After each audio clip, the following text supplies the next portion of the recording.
Confiez-nous votre image et laissez-nous la transformer en une identité forte grâce à un accompagnement sur mesure et un suivi personnalisé. De la communication institutionnelle au marketing politique et commercial, Eshima vous apporte des solutions grâce à une parfaite connaissance des outils de l'information et de la communication.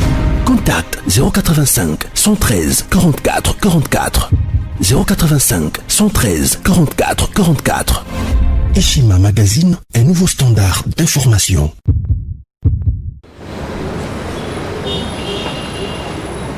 Bonsoir à tous. Agir est très content de vous recevoir en ce lieu pour cet échange de ce soir avec comme thème principal consultation nationale et union sacrée. Et pour commencer notre cérémonie, nous allons l'ouvrir avec l'hymne national. Nous vous prions de nous mettre debout. Ça, nous allons commencer une cérémonie avec l'hymne national.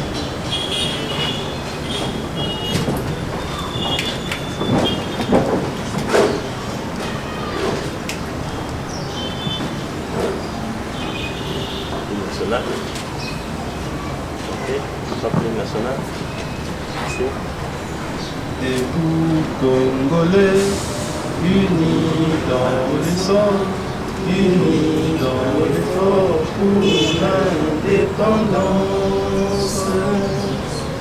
Laissons nos fronts longtemps coupés, et pour les bons, prenons les plus d'éléments dans la déroute des flamands. Parlez la peur. Nous bâtirons un pays plus beau qu'avant, dans la paix citoyenne. Entonnez l'hymne sacré de notre solidarité. Fièrement saluer l'emblème de notre souveraineté.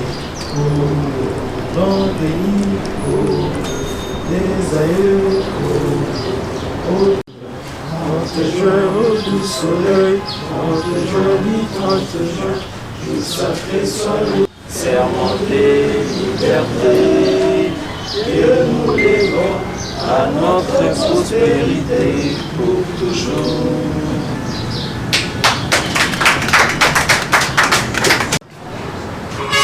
À notre slogan,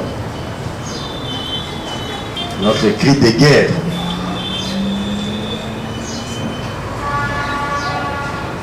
Agir.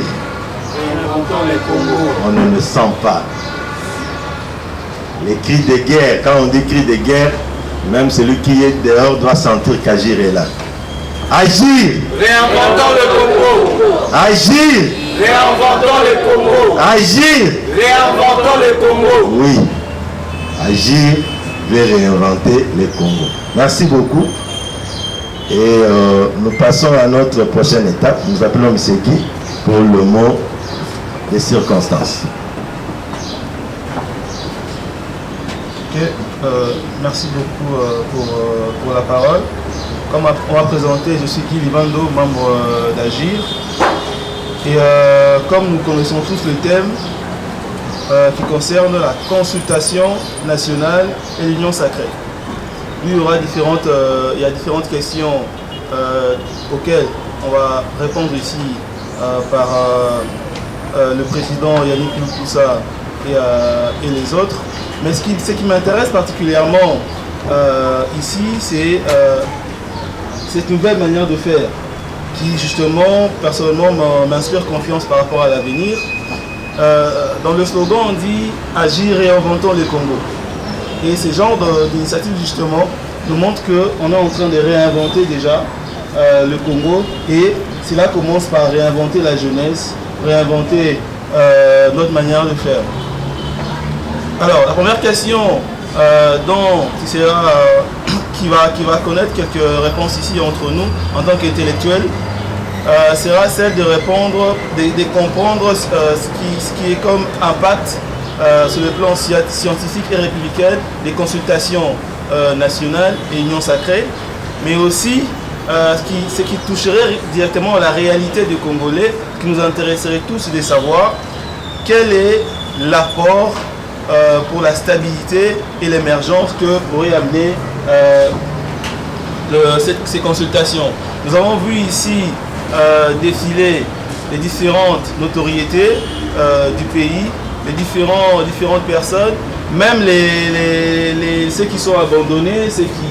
Voilà, le président de la République a pris une certaine allure et nous sommes tous confiants que cette nouvelle manière de faire, ce qui réunit nous tous ensemble là, va avoir vraiment de l'impact.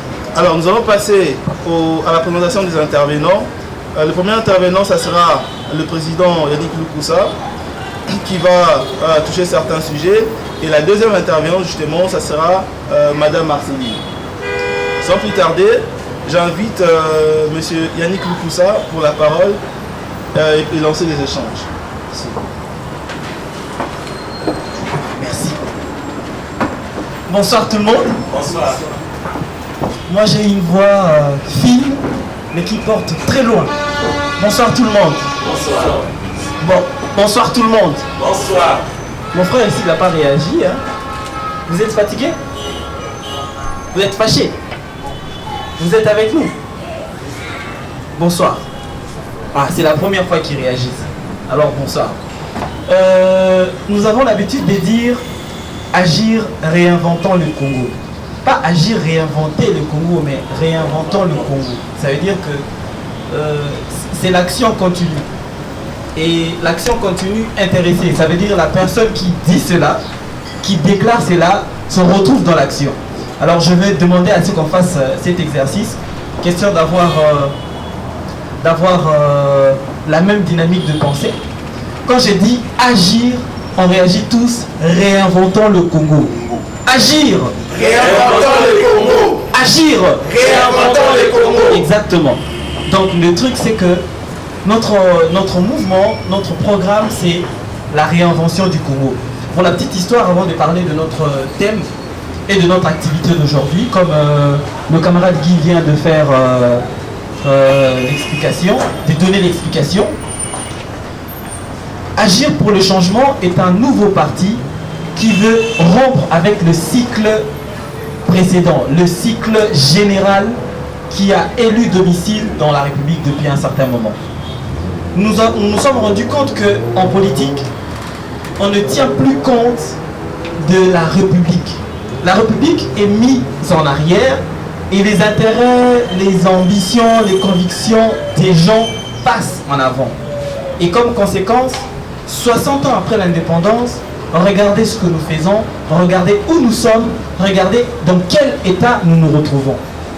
Est-ce que c'est normal que 60 ans après, un pays qui avait un potentiel mieux que le Canada, je ne parle pas d'un pays africain, mieux que le Canada, aujourd'hui n'a même pas la 3G?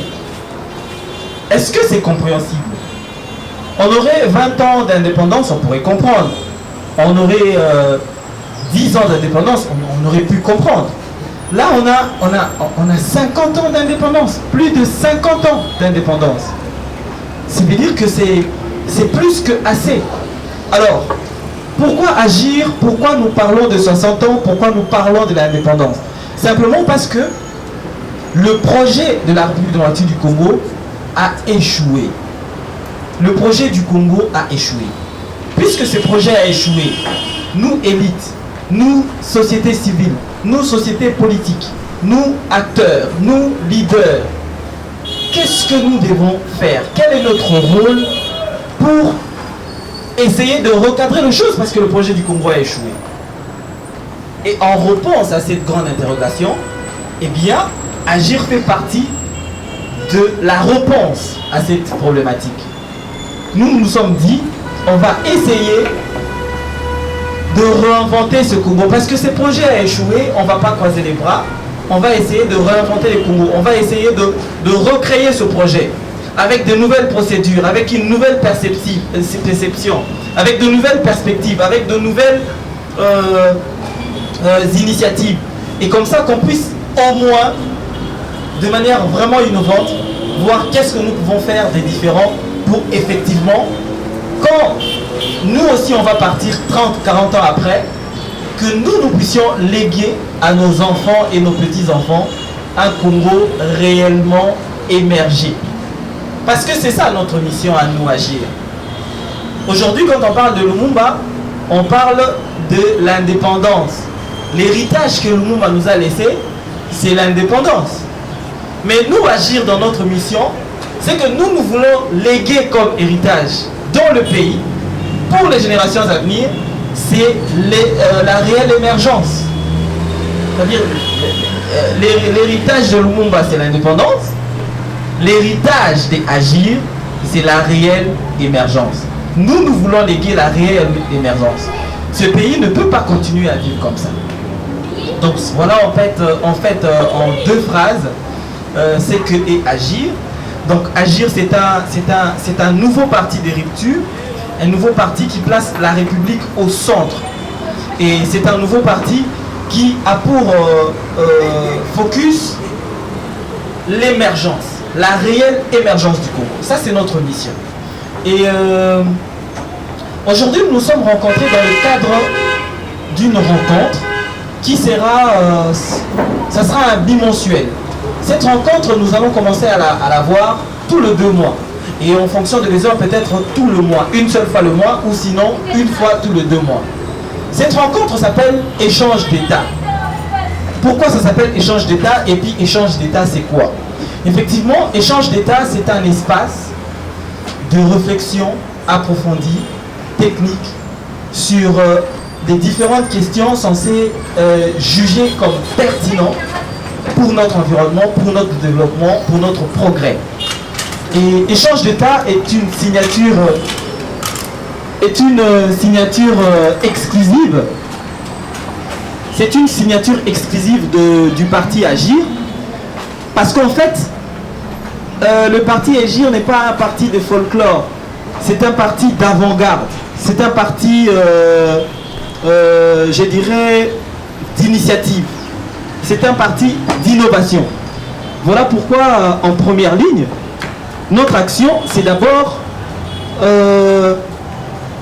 l'émergence. Ça veut dire qu'il faut poser les cadres pour parvenir à la réelle émergence.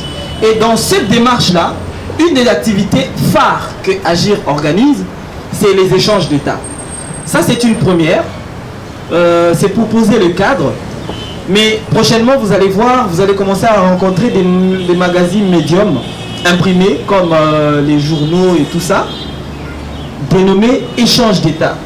À l'intérieur de ces magazines, il y aura des solutions, il y aura des déclarations et il y aura des suggestions, comme c'est qu'on va faire tout de suite ce soir. Et donc tout ce que nous allons dire ce soir ensemble, nous allons le produire dans ces documents et nous allons le rendre disponible de manière à ce que 50, 100 ans, 30 ans après, le Congo puisse se souvenir du travail que nous faisons pour lui. Que nos enfants, nos jeunes enfants puissent savoir, puissent trouver les traces et les références du travail que nous sommes en train d'abattre maintenant sur terrain. C'est ça en fait la base. Et par rapport à notre thème d'aujourd'hui, pour les échanges d'État, rappelez-vous, échange d'État tient compte de l'évolution réelle de la nation. Échange d'État tient compte de l'évolution technique de l'État, de l'actualité en même temps.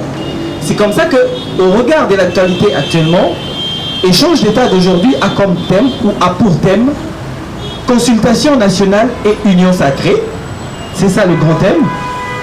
Alors, il y a 2 grandes questions. La première, c'est quelle compréhension scientifique et républicaine? C'est ça la question donc. Quelle compréhension scientifique et républicaine de consultation nationale et de l'union sacrée? Ça, c'est la première question. La deuxième, c'est quel est l'apport des consultations nationales, de l'union sacrée sur la stabilité, sur la paix, sur la réelle émergence? C'est vrai que ce sont des consultations, oui, mais c'est quoi l'apport?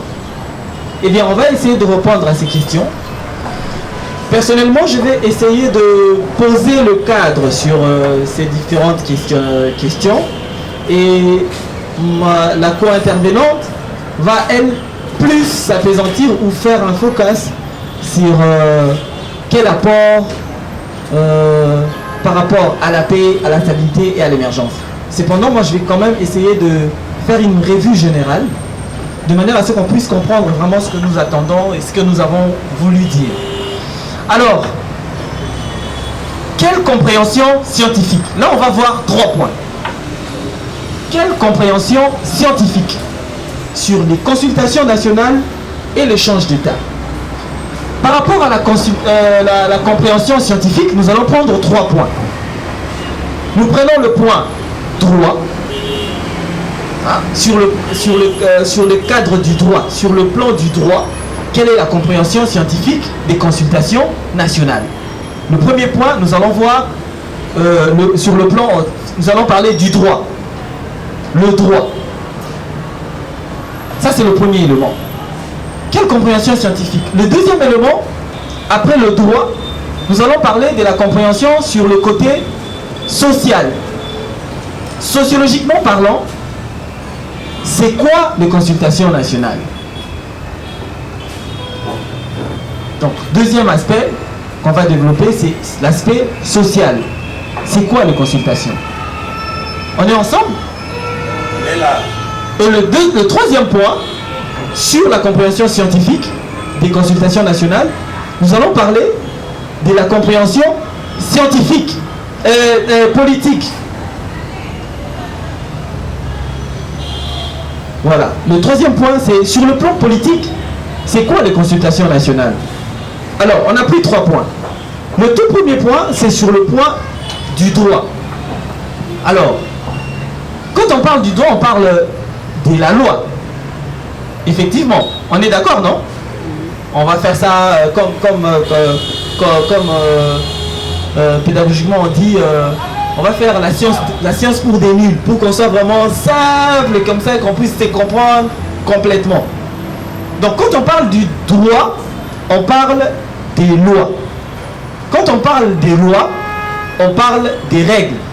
Les règles opposables à tous, établies et opposables à tous et pour tous. C'est ça, non? On est d'accord? Ah oui. Ouais. Donc, sur le plan du droit, on est en train de parler alors des lois, des règles et des principes pour tous et opposables à tous. Bon, sur le plan du droit, quelle est la compréhension de ces consultations? Est-ce qu'il y a un sens à ce qu'on puisse parler des consultations nationales maintenant, sur le plan du droit? Alors, qu'est-ce que dit la loi par rapport à cela? La loi congolaise dit que les Congolais sont autorisés à se réunir en groupe pour décider de l'avenir du pays, de manière assez générale, pour ne pas aller en détail. Ça veut dire que quand on est Congolais, en fonction de la loi mère qui est la Constitution, les Congolais que nous sommes, nous avons la possibilité et l'autorisation de nous réunir en groupe pour donner une orientation ou décider de quelque chose. Alors, sur le plan du droit, nous avons vu que, effectivement, il y a une possibilité qui peut faire qu'on puisse parler des consultations nationales en ce moment. Parce que, en fait, juridiquement parlant, c'est autorisé. Je veux dire, c'est légal. Sur le plan du droit, c'est légal. C'est quelque chose qui est autorisé, c'est quelque chose qui est accepté, c'est quelque chose qui est prévu, je veux dire, dans les règles et dans la loi. Alors, sur le point B, sociologiquement parlant, est-ce que il y a opportunité sur le plan sociologique pour qu'on puisse parler des consultations maintenant? Est-ce que sur le plan sociologique, il y a opportunité? Bon, pour qu'on puisse répondre par oui ou non, essayons nous-mêmes de réfléchir sur l'actualité réelle dans notre pays actuellement. Est-ce que sur le plan social, nous avons l'impression que les choses évoluent comme on le souhaiterait? La réponse est non. Nous avons remarqué que depuis un certain moment, c'est le ping-pong entre les deux camps, les deux plateformes des gouvernants qui sont en train de nous gérer actuellement. C'est vraiment du ping-pong. Là-bas, on tire une balle, de ce côté, on reprend. Et c'est comme ça à longueur de journée. Et sur le plan social, et que les gens ne marchent pas dans la même voie. Les gens ne marchent pas dans la même voie. Donc, sur le plan sociologique, au regard de ces observations, nous pouvons dire qu'il y a opportunité. Il y a opportunité de convoquer ces consultations parce que la paix,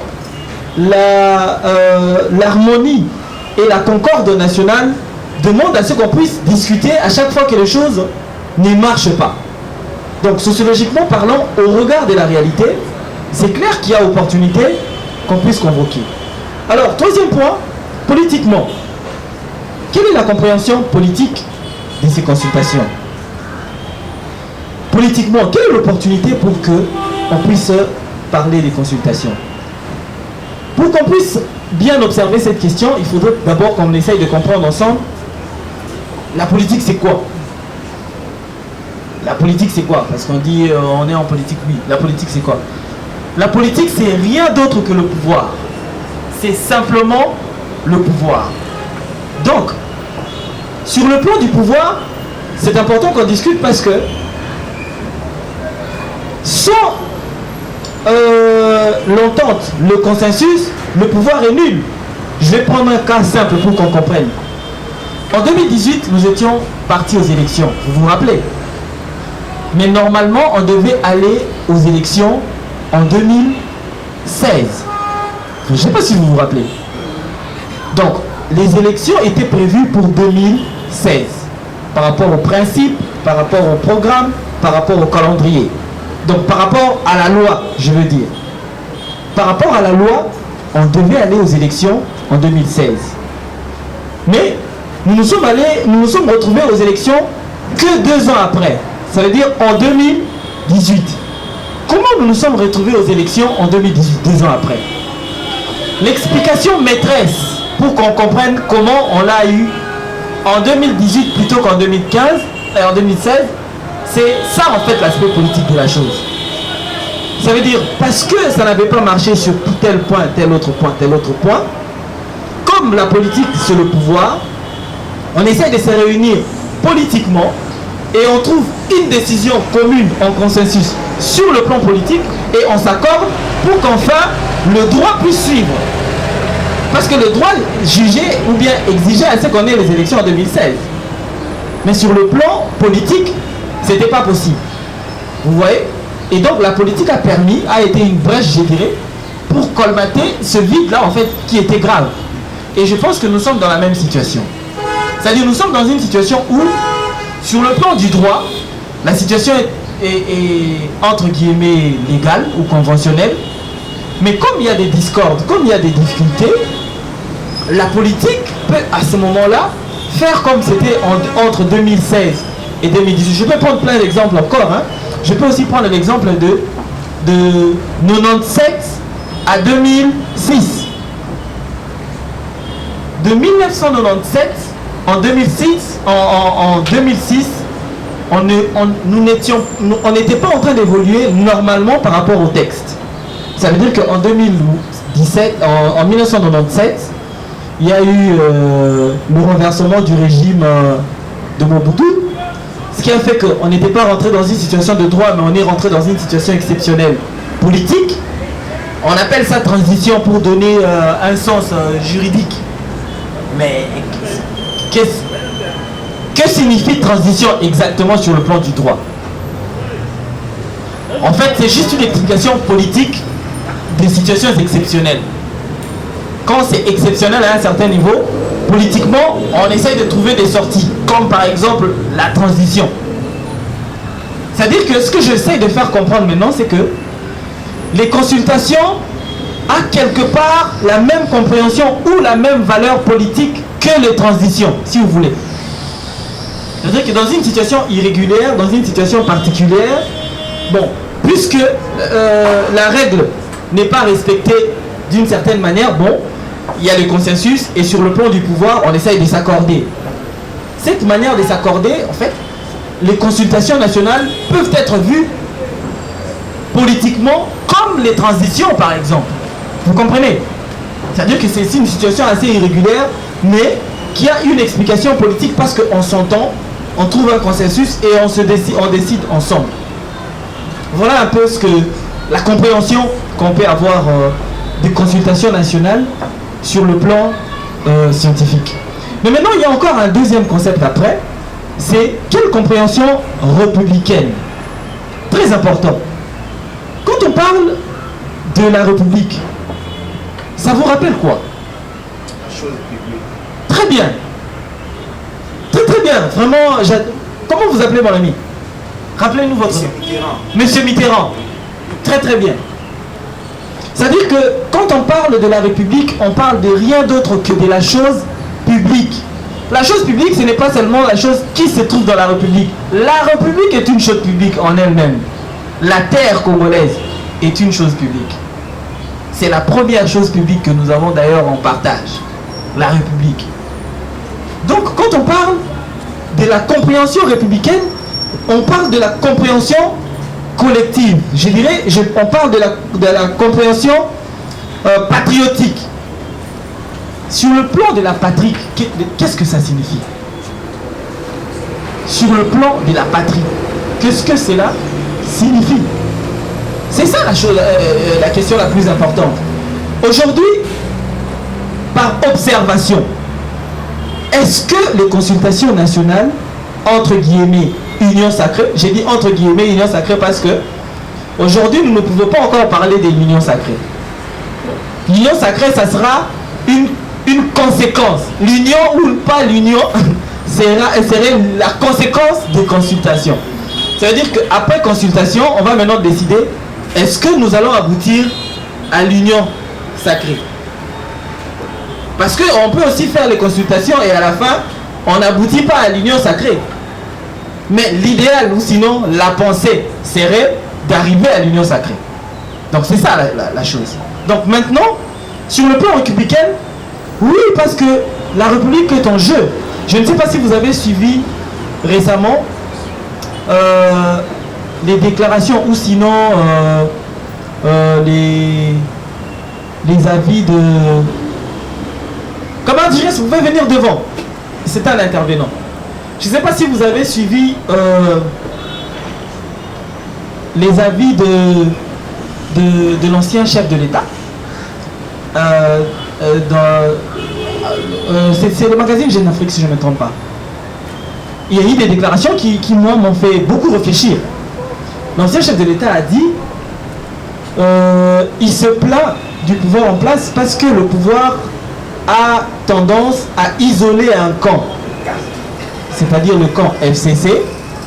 Sa deuxième préoccupation, c'était il n'est pas très content parce qu'il a l'impression qu'on a créé un gouvernement parallèle à la présidence. Et le troisième constat qu'il a fait, c'est que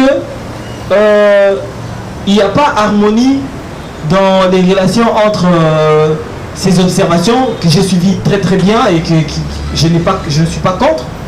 Mais j'avais eu, quelque part, ça m'a fait réfléchir vers la fin où il dit, il demande sans condition qu'on puisse rentrer aux dispositions initiales, sinon les conséquences seront graves, on risque de tromper le pays à plus de 50 ans en arrière.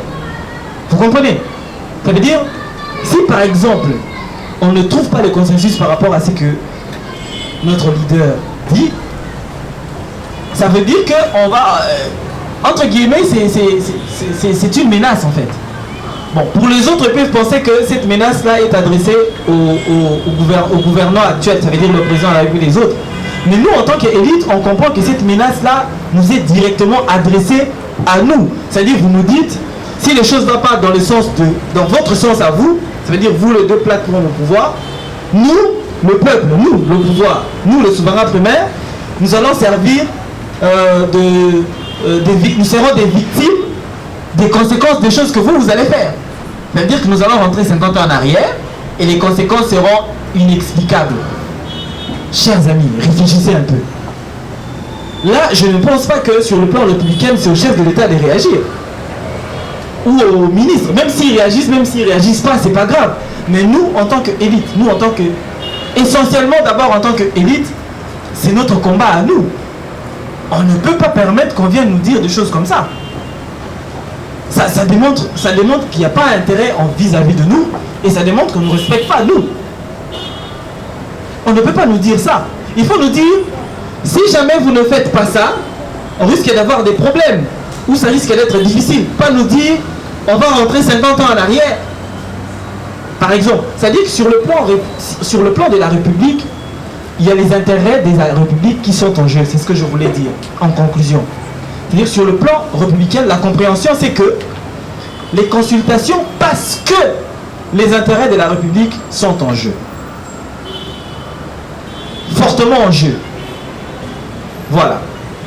Alors, quel apport pour la stabilité et l'émergence? Je pense que sur le point apport sur la stabilité et l'émergence, la deuxième intervenante, Madame Marceline, va essayer de développer dessus.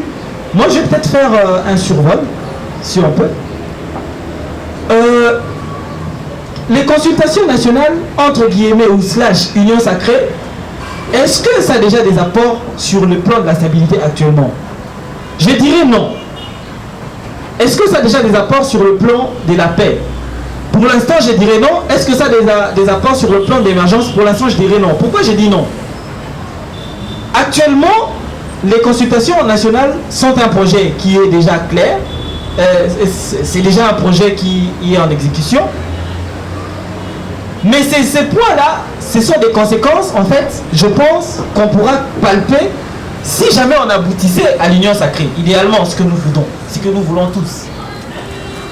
Mais maintenant, actuellement, puisque nous ne sommes pas encore à l'union sacrée, quel est l'apport sur ces éléments, sur la stabilité et la paix? Quel est l'apport? Je pense que de manière observée, nous avons vu, par exemple, que les gens ont démontré l'intérêt de discuter ensemble, de se mettre ensemble pour discuter sur la République, sur les questions qui ne marchent pas dans la République. Je pense que ça, c'est un apport. Le président de l'MLC, Jean-Pierre Bemba, qui est un acteur déterminant, je pense que depuis sa sortie de prison, il a eu à poser 2 actes majeurs politiquement. Le premier acte majeur, c'était sa visite au Sénat en tant que sénateur, après sa libération. Je ne sais pas si vous vous rappelez. C'était le premier acte majeur politiquement. Et le deuxième acte majeur politiquement, il était favorable pour le candidat unique aux élections de 2018, je ne sais pas si vous vous rappelez, à travers la Mouka. C'était le deuxième acte majeur politiquement. Et le troisième acte majeur qu'il a posé, c'était d'assister aux consultations, entre guillemets, pour du moins controversées pour l'instant. Donc c'est positif. Ça veut dire que ça va dans le sens du consensus. Je peux aussi parler du président Moïse Katumbi, le président des Ensemble. Je pense que depuis son retour au pays, ça c'est le deuxième acte majeur politiquement, parce que son premier acte majeur politiquement, c'était, je pense, le choix ou bien l'accord pour le candidat unique en 2018 politiquement. Et le deuxième acte majeur, c'était de venir aux consultations. Ça veut dire que pourquoi j'ai pris le nom de ces 2 leaders? Parce qu'il y en a plein. J'ai pris ces 2 leaders pour, entre guillemets, démontrer l'intérêt régional de la chose. Je dirais l'intérêt géopolitique de la chose.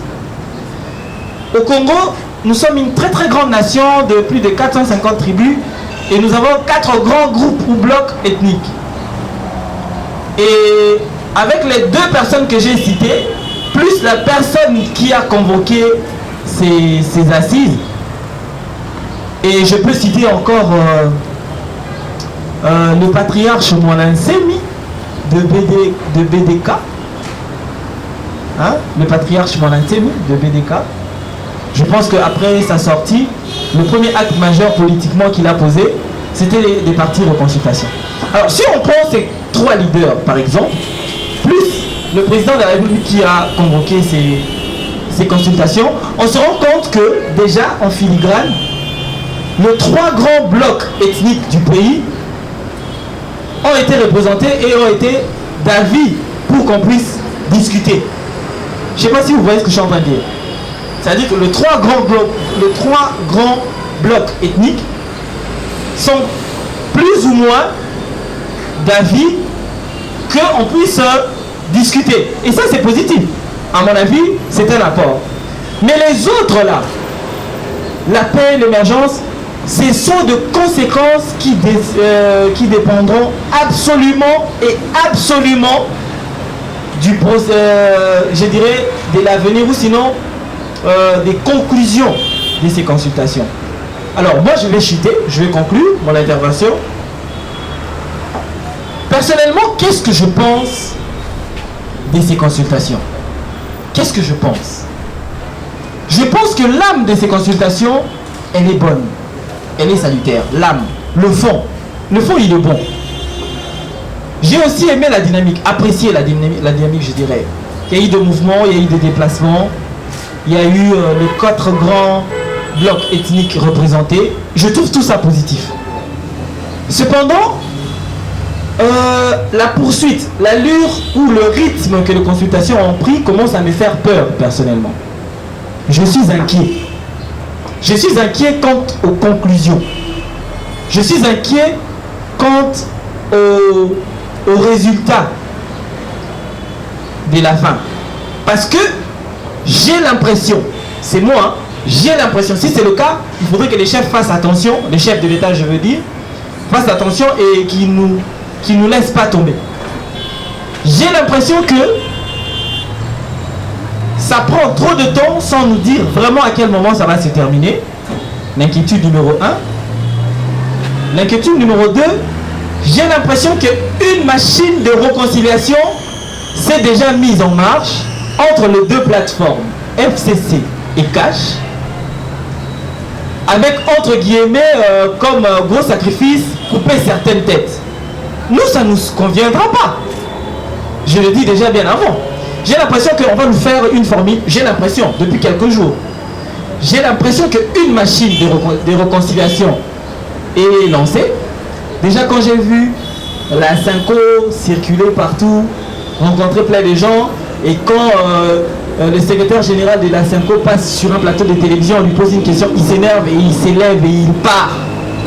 Parce que simplement, on voulait qu'il puisse être plus sincère. Et ça m'a fait réfléchir 2 fois. J'ai l'impression qu'il y a un schéma de réconciliation quelque part qui va peut-être aboutir à ces bons. Comme Mabunda vous avez énervé, j'ai permis à ce qu'on coupe sa tête. Comme Mwamba vous avez énervé, on coupe sa tête, on met des nouvelles têtes, comme ça tout le monde est content. On essaye d'ajouter un petit quota cash dans les ministères. Bon, si vous voulez, on peut aussi vous donner la tête de Yimou Kamba. Et puis après, on continue notre mariage. Et puis, j'ai l'impression que un schéma comme ça commence à prendre vie. Et clairement, nous, en tant que société civile, politique, nous, en tant que mouvement socio-politique, nous, en tant que souverain primaire, nous, en tant que première élite du Congo, ce n'est pas le schéma que nous voulons de ces consultations. Nous soutenons les consultations à 100%. Nous espérons aboutir à l'union secrète à 100%, mais nous ne voulons pas tomber dans ce genre de dessin. C'est un scénario. Je n'ai pas dit que ça va se faire comme ça, mais je vous ai dit, je vous ai partagé mon sentiment. C'est l'impression que j'ai. Et pour que cette impression ne nous surprenne pas, il faut déjà que nous, on puisse mettre les mécanismes en place pour qu'on n'aboutisse pas à cela. Il faut que absolument les consultations aboutissent à l'union sacrée sur consensus. Absolument. Voilà, c'était ça notre pensée. Et je pense que dans notre déclaration et à la fin de nos travaux, on décidera quoi dire. Je vous remercie.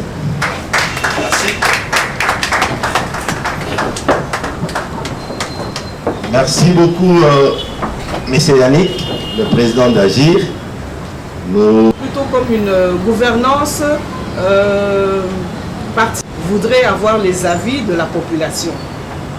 Et nous, en tant que jeunes, nous pensons que notre point culminant, c'est la paix. S'il n'y a pas la sécurité, s'il n'y a pas la paix dans un pays, les investisseurs ne vont pas venir, la population sera toujours sur le qui-vive, c'est-à-dire qu'on aura toujours peur, ne fût-ce que pour aller même, comme les mamans du matin qui vont très tôt chercher leur pain, elles ont peur parce qu'elles ne savent pas ce qui leur attend sur le chemin. Et je pense que si nous devons faire une réflexion sur ça, c'est de donner des pistes de solutions pour que on puisse donner, je ne sais pas, des solutions dans le sens que, bon, par exemple, que la police, elle puisse être recyclée, les anciens, qu'on les mette un peu de côté, on prend les plus jeunes, en leur montrant la politesse et la bravoure, et en plus, les militaires, on essaie un peu de voir pourquoi ils sont tous vers l'Est et pas ici à Kinshasa. Bon, toutes ces pistes-là, c'est sur ça que nous devons réfléchir, à mon humble avis. Ça, c'est une première chose. La deuxième chose, c'est que nous, en tant qu'ambassadeurs de la paix, nous avons la mission de véhiculer la paix. Quand on dit véhiculer la paix, ça veut dire qu'on va partout, dans les conférences, dans les séminaires, et on parle de la paix. La paix, c'est même la paix intérieure, c'est-à-dire être content de vivre, c'est aussi une paix. De savoir que les enfants sont en sécurité, c'est aussi la paix. De savoir que le pays, quand tu vas au travail et que tu as ton salaire, tu es content, c'est être en paix. Donc nous les jeunes, nous devons absolument, en tant qu'Agir, mouvement socio-politique, donner des pistes de solutions, à mon humble avis. Et sur ces pistes de solutions, il y en a beaucoup. Chacun sait que dans tel domaine, il a vu qu'il y a quelque chose qui ne va pas, qu'il essaie de donner une résolution ou bien une piste qui peut faire qu'on aide le président de la République et tous les leaders à entrer dans cette politique-là. Bon, moi je n'avais pas beaucoup de choses à dire parce que bon, j'ai été prise de surprise, mais je vous encourage vraiment à réfléchir sur ce que j'ai dit, c'est que le président a besoin des pistes de solutions.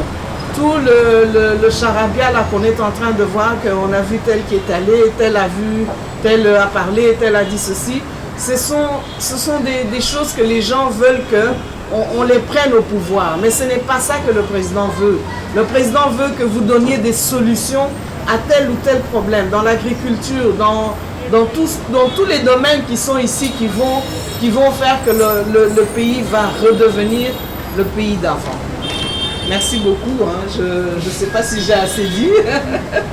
Et mon ami, notre coordonnateur Ali Chimanga, va sûrement me compléter sur ça.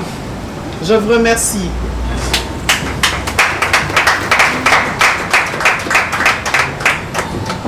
C'est bien venu, il arrive.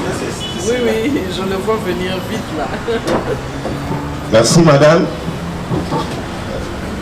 Nous sommes contents de votre participation en tant qu'ambassadeur de la paix. Agir aussi témoin de votre présence au milieu de nous. En tout cas, nous sommes très contents. Nous allons prendre le troisième intervenant. Le CG, nous souhaitons à ce que vous puissiez exploiter le second thème, qui est quel est l'apport pour la stabilité et l'émergence par rapport aux grands titres que nous avons, consultation nationale et union sacrée.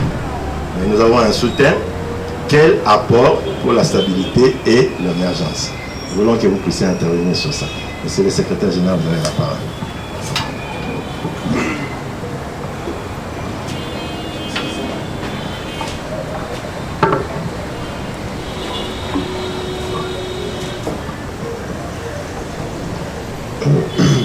Chers camarades, bonsoir. Merci beaucoup pour la parole qui m'est accordée. En fait, je remercie aussi le président Yannick président d'Agir de nous avoir accordé cette opportunité de nous exprimer par rapport aux consultations en cours. Alors, en développant le sous-thème, comme vous l'avez dit, concernant un rapport avec la stabilité ou encore l'émergence due à l'issue de ces consultations, en fait, nous, je devrais d'abord me présenter, je suis M. Girès Ngongo, secrétaire général du parti politique P4, Parti du peuple pour la paix et le progrès. Je disais que, pour moi, l'occasion est donnée à tout Congolais, parce que le président de la République l'a très bien dit qu'il va recevoir toutes les couches. L'occasion est donnée pour que chacun puisse s'exprimer sur l'équilibre. On est là, souvent, nous qui sommes en dehors des institutions, nous qui subissons l'action gouvernementale, on a notre façon de voir les choses.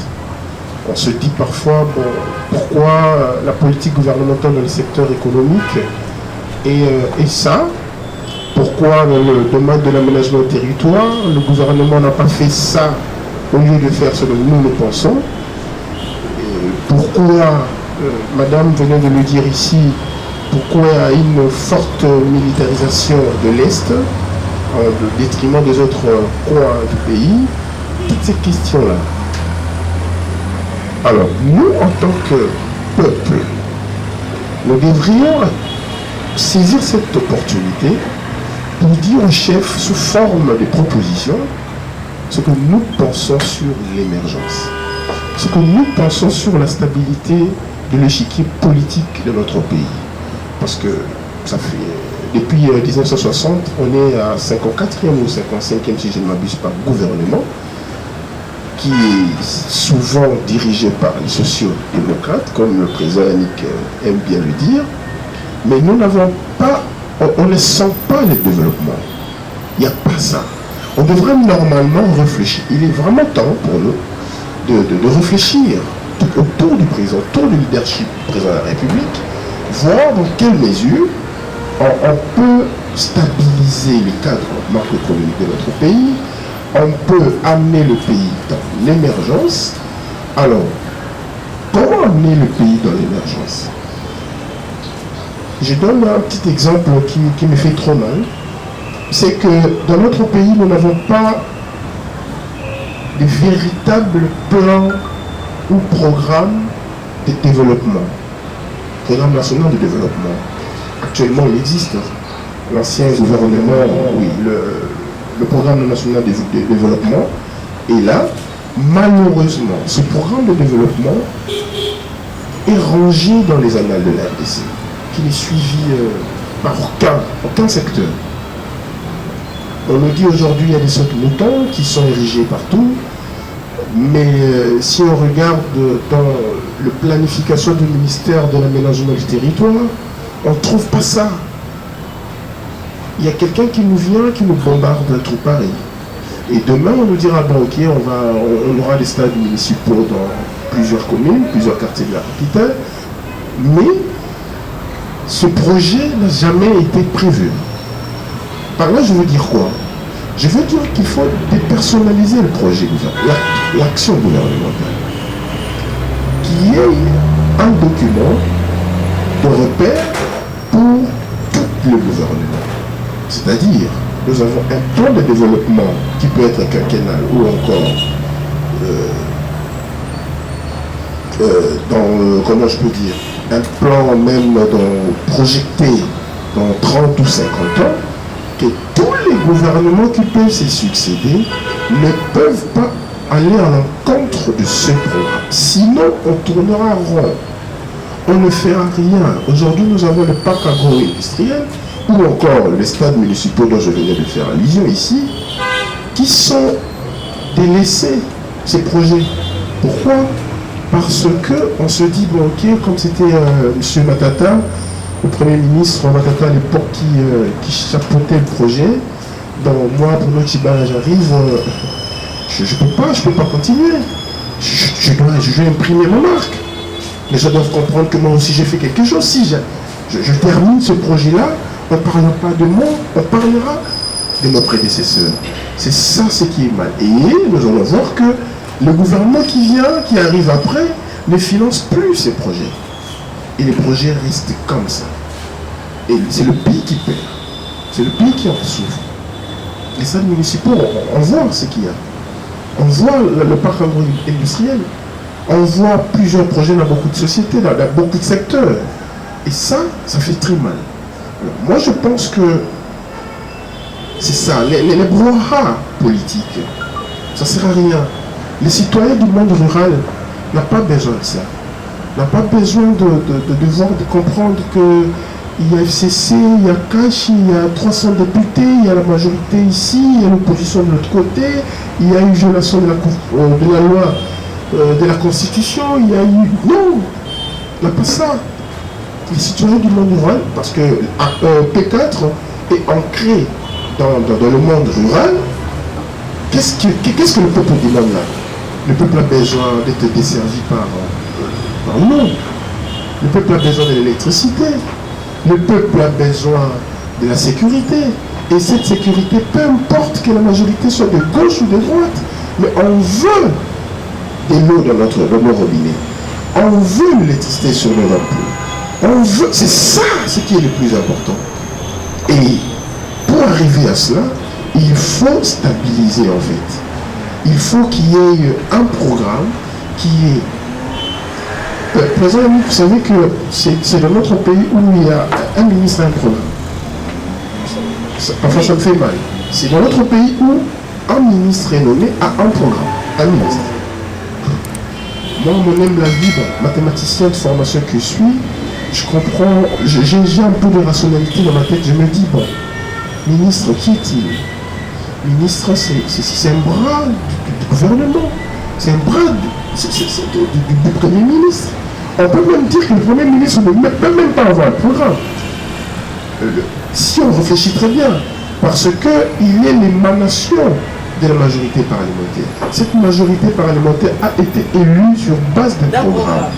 Alors c'est ce programme qui doit être matérialisé par un ministre, un Premier ministre. Et le Premier ministre, la Constitution est très claire là-dessus. La Constitution dit que le Premier ministre forme son gouvernement.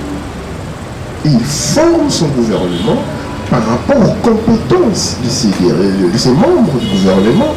Et ces membres du gouvernement qu'on appelle, c'est pour matérialiser la vision du Premier ministre, si pas le président, à travers son secteur d'activité.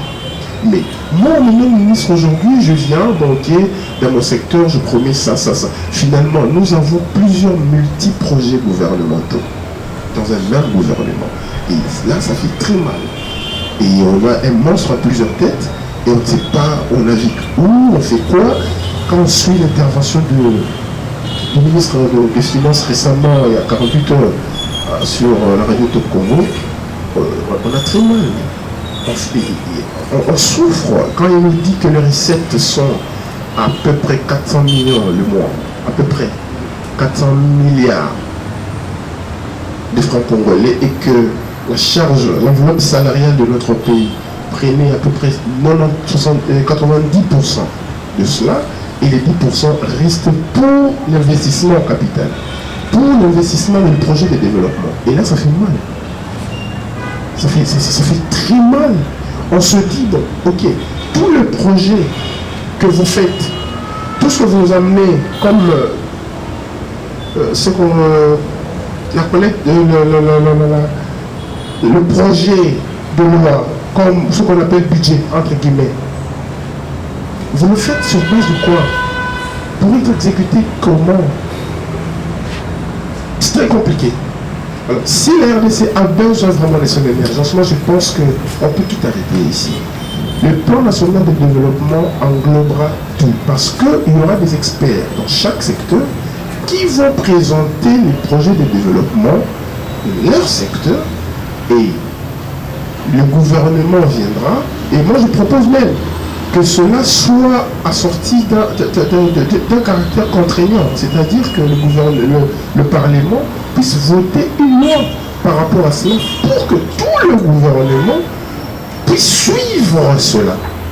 Au lieu d'avoir ce que nous avons aujourd'hui. Parce que, je vous dis, les sautes-moutons actuellement sont inachevés. Si par mégarde, le président de la République quittait le pouvoir aujourd'hui, je vous dis, ces bâtisses ne connaîtront jamais leur inauguration. Je vous dis. Ou même leur utilisation. Ce sera grave. Pourquoi? Parce que c'est un projet personnalisé. C'est l'image de l'individu. Et l'autre qui viendra dira non, moi je reste comme je viens d'arriver, je dois aussi imprimer ma marque. Et là, c'est la personnification des choses. Ça devient très, très compliqué. Alors, pour chuter maintenant, avoir une petite idée sur les consultations, contrairement à ce que le président Yannick venait de dire, nous, P4, on est parti de paix. Nous voulons la paix. Nous avons ouï dire plusieurs personnes demander au chef de l'État de dissoudre l'Assemblée nationale. Je ne sais pas par quel mécanisme il va le faire aujourd'hui, puisque le conflit entre le préalable ne sont pas là. Je sais que même le président de l'UDPS venait de dire hier, il faut dissoudre l'Assemblée. Je ne sais pas par quel mécanisme. On nous dit qu'on peut nommer un informateur. Je me pose aussi la question, quel mécanisme? Parce que pour nommer un informateur, le poste de Premier ministre doit être vacant, c'est-à-dire qu'il doit avoir un Premier ministre démissionnaire, et le Premier ministre actuel, à maintes reprises, a refusé de démissionner. Je ne sais pas, on conseille le chef de l'État de violer, entre guillemets, une fois de plus la Constitution. Je ne sais pas. Nous, sur ce point, nous lui avons proposé de requalifier la majorité parlementaire. Par quel mécanisme, je ne sais pas. Mais qu'il fasse un effort de requalifier juste la majorité. Mais par des mécanismes... Parce que si, aujourd'hui, on piétine nos propres lois, on s'était dit depuis Sun City, après le déchirement du pays, après tout ce qu'il y a eu, on doit maintenant avoir un document qui doit nous conduire. On a cette constitution. Et aujourd'hui, la constitution n'a même pas 20 ans. On veut déjà la mettre en VO. On veut déjà la mettre de côté. C'est très compliqué. C'est très compliqué parce que j'ai très peur que le président puisse venir nous dire la semaine prochaine que non, je prends des décisions courageuses en tant que garant du bon fonctionnement des institutions, après avoir entendu toutes les couches, et j'agis. Il agira contrairement à ce qui est prescrit dans la Constitution. Parce qu'aujourd'hui, je vous dis, c'est impossible. S'il faut suivre les textes, c'est impossible de nommer un informateur avec un Premier ministre en fonction. Impossible. C'est impossible de dissoudre l'Assemblée nationale, même pas le Parlement, parce que beaucoup ne savent pas que si on dissout l'Assemblée nationale, le Sénat sera là. C'est difficile déjà. Là encore, c'est un petit souci. Alors, en ce qui concerne, le président Yannick a dit que non, les 3 grands blocs ethniques sont plus ou moins représentés lors de ces consultations, parce que nous avons vu 3 poumons de la politique aujourd'hui rencontrer le chef de l'État. Mais moi, j'ai fustigé cela. Je suis contre leur attitude, les deux leaders. Les deux leaders sont allés voir le président de la République. L'un sort, il dit bon, ok, moi je suis favorable à tout dialogue. Qui est-il, le monsieur qui dit ça? C'est un chef de file d'une grande formation politique, l'UMNC. Qui est-il? C'est un grand. Quand vous approuvez une démarche, il faut le dire ouvertement. Pourquoi nous cacher? Pourquoi faire ça? Pourquoi jouer à ça? Pourquoi? Parce que là maintenant, il met le président de la République dans une position très très complexe. Si réellement il voulait ça, il devrait dire nous, le MLC, nous sommes derrière le chef de l'État. Il ne l'a pas dit. Il ne l'a pas dit. il a gardé le suspense, il n'a pas fermé les portes. Il a fait juste la politique. Parce qu'il n'a rien dit. Il n'a pas dit que non, nous, les Melsonnais, on est pour les consultations. Il ne l'a pas dit. Il y a une marche pour soutenir les consultations. Pour vous dire vrai, c'est ça, c'est que l'UDPS voulait. L'UDPS voulait que tous les gens qui sont froids, les gens qui sont encore tièdes, timides, puissent se démarquer. Ils voulaient voir un communiqué de la part du MLC. Nous soutenons les consultations, cela n'a jamais été fait. Il y a Moïse Katumbi qui a été aussi reçu. Il dit que non, les consultations sont secrètes. Je ne peux pas vous dire ce dont on a parlé. Mais il n'a pas dit je soutiens le chef de l'État. C'est ça. Quand on est leader, on doit lui donner une position claire. Et là, il y a ce qu'on appelle l'hypocrisie.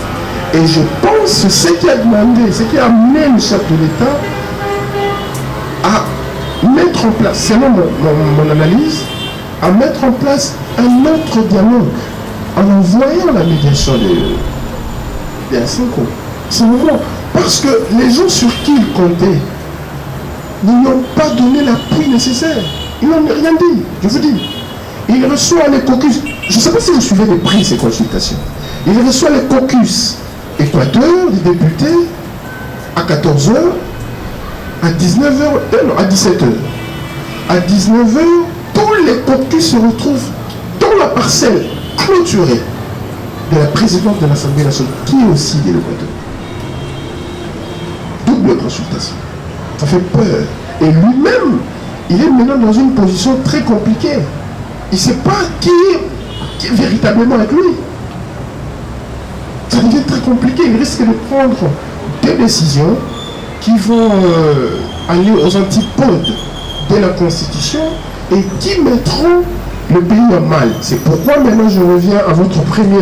là vous avez dit que l'ancien président de la République a menacé notre jeunesse. Non. Non. C'est une attitude normale. Je vous dis, il a prévenu.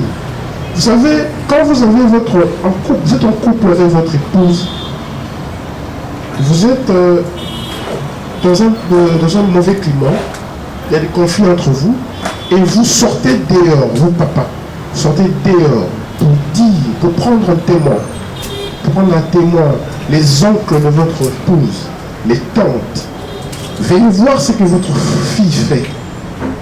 Vous savez ce que ça signifie? Ça signifie que vous voulez prendre une grande décision. Et vous voulez mettre les gens à témoin. Il a mis tous les chefs d'État hors témoin de ce qui peut arriver. Et nous, en tant que citoyens congolais, aspirant à la paix, je ne peux que conseiller au président de la République d'une manière d'emblée. Là, je réfléchis comme un citoyen lambda, quelqu'un qui a fait 18 ans au pouvoir, il s'est enraciné, ce n'est pas en 2 ans qu'il faut les racines. Non, il faut prendre son temps. Il faut prendre son temps. Et non, je ne peux pas avoir un discours populiste. Si vous ne savez pas, je suis... notre parti est allié à l'UDPS.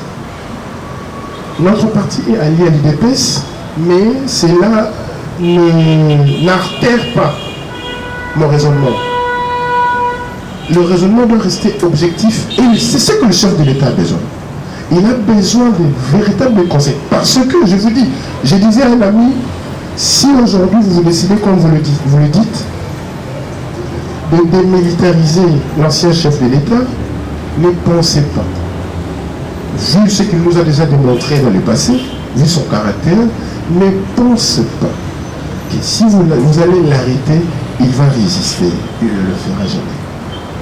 On l'arrêtera, il donnera l'ordre à toute sa garde de le prendre sans effusion de sang. Il partira. Mais le mal, c'est qui?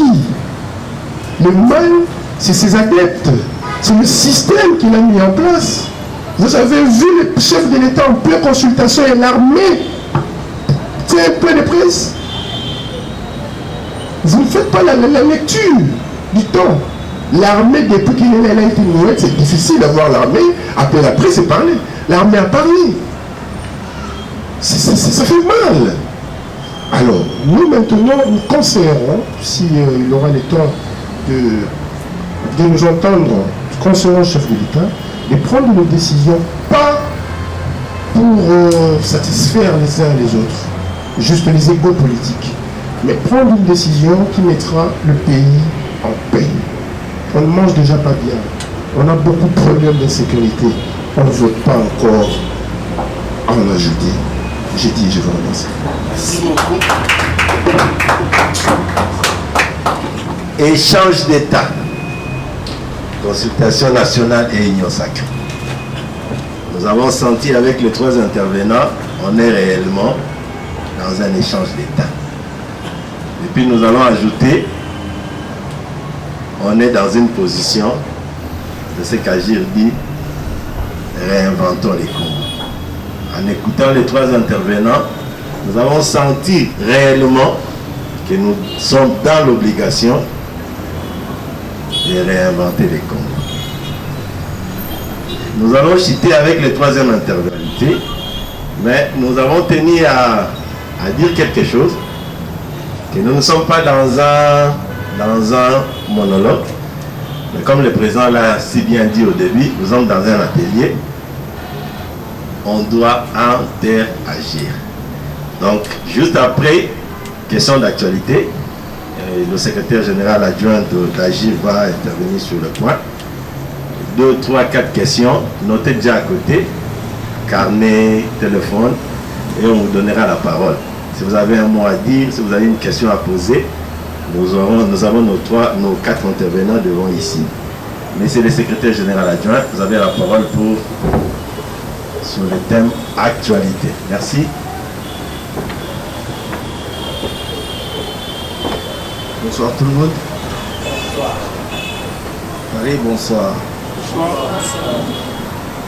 Je me retrouve, on dirait, avec les invités, pas avec le mien. Agir. On dirait que les membres d'Agir sont en bas. Ici, il n'y a pas les gens d'Agir. Nous sommes là. Vous êtes là? Yeah. Ah.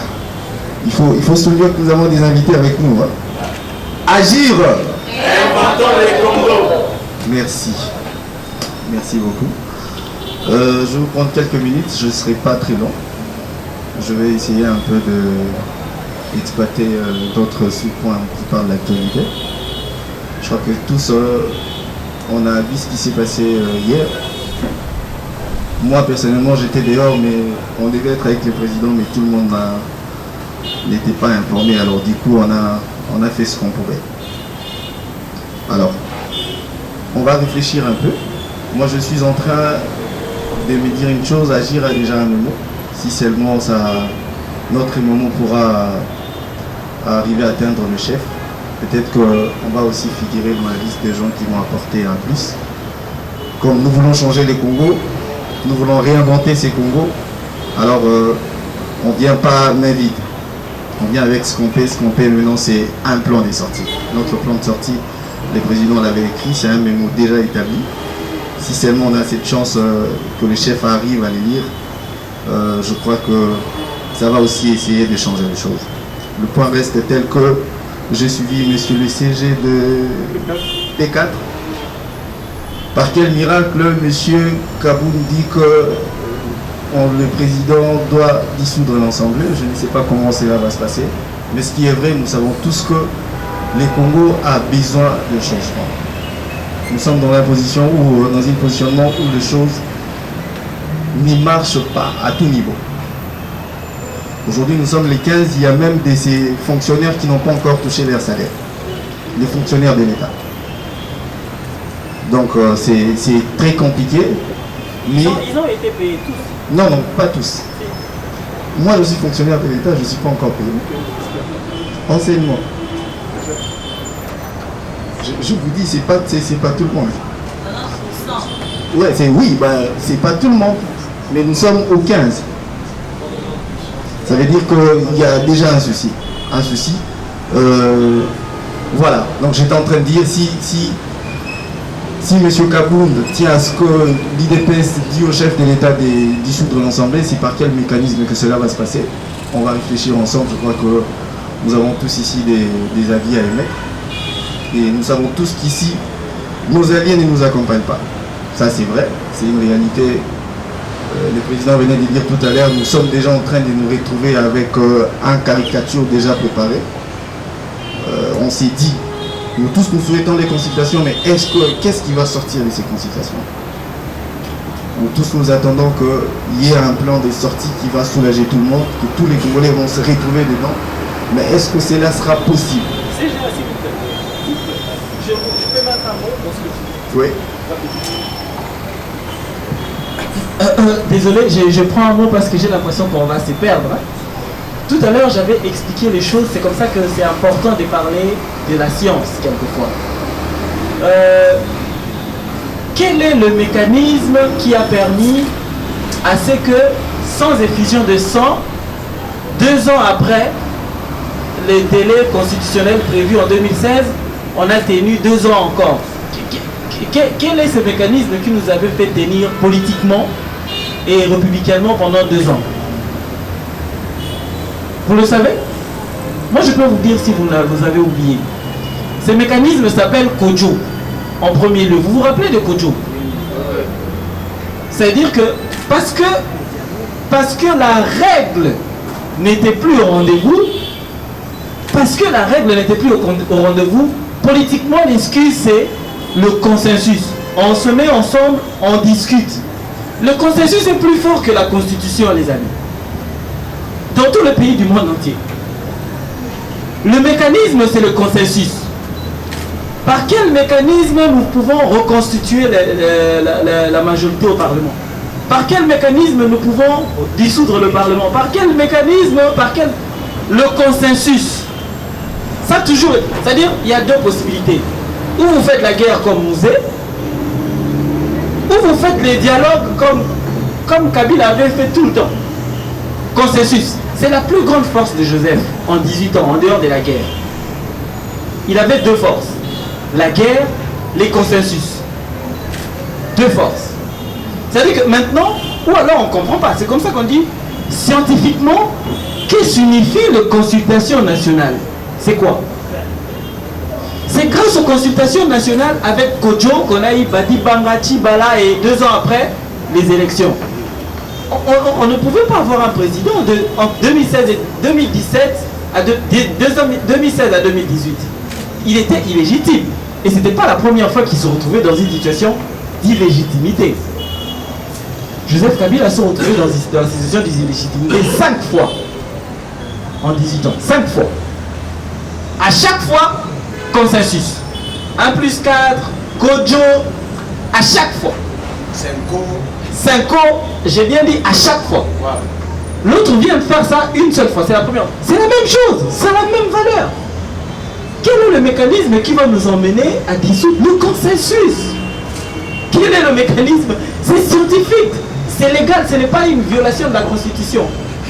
Parce que, réellement, notre Constitution prévoit à ce que tous les Congolais soient repris en compte dans la distribution des richesses. Tout Congolais a droit à la santé. Ce sont des dispositions constitutionnelles qui sont violées tous les jours. Est-ce que le Congolais mange à l'air faim? C'est contre la Constitution.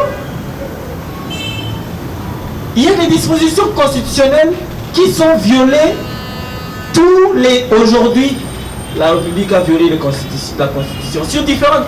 Si on prend quelqu'un avec la Constitution maintenant là, je peux vous donner, on peut faire l'exercice maintenant, quelqu'un va faire une lecture des 3 articles, on va se rendre compte que depuis ce matin jusqu'à maintenant, ils ont violé la Constitution. C'est-à-dire de manière oculaire, violée. Et c'est tous les jours comme ça. Pour qu'un gouvernement puisse respecter la Constitution à la lettre, il faut attendre 20 ans. À la lettre, pour nous, au moins 20 ans. Et si on travaille bien, ce n'est pas que nous encourageons la violation de la Constitution, mais le fait est que la Constitution est violée tous les jours. Nous ne pouvons pas nous laisser en otage sous prétexte nous respectons la Constitution. Les consultations scientifiquement, ce n'est pas illégal. C'est pas, en fait, soit tu fais la guerre, soit tu vas au consensus. Les consultations, c'est les consensus. C'est une porte. Et pas une petite. C'est la porte qui a servi dans toute l'histoire de ce pays. Cette porte-là. C'est tout ce que nous avons toujours utilisé. Donc, qu'on dit au chef de l'État par quel consensus? Mais c'est par le miracle. Le miracle, c'est ça. C'est la consultation nationale. C'est ça le consensus. C'est ça la porte. Ça veut dire dissoudre, réconcilier. Déjà, nos camarades de cet endroit, le MCU que vous voyez sur le mur, ils ont déposé une requête à la Cour constitutionnelle qui est fondée, c'était déclaré recevable il y a 2 semaines. Ils ont demandé à ce que le Parlement et la présidence puissent nous montrer l'acte légal définissant le cash et le FCC.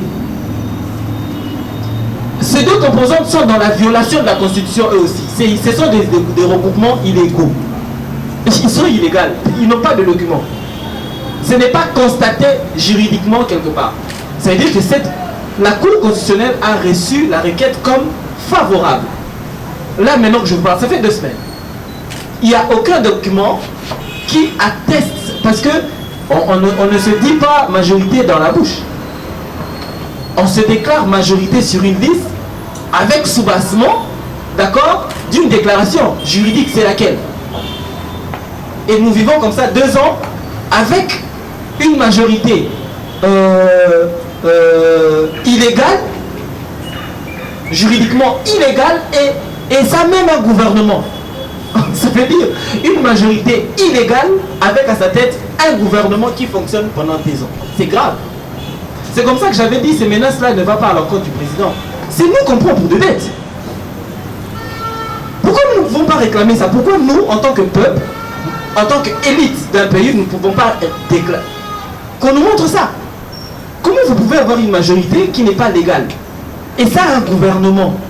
Et ce gouvernement-là fait des déclarations. Ils réunissent même les gens. Non, le 319 députés élus de FCC, on a réunion à Chobès. Ils étaient là il y a 4 jours, je crois. 319. Ces gens-là ne sont pas légaux. Il n'y a aucun document qui atteste la légalité de ce groupe-là.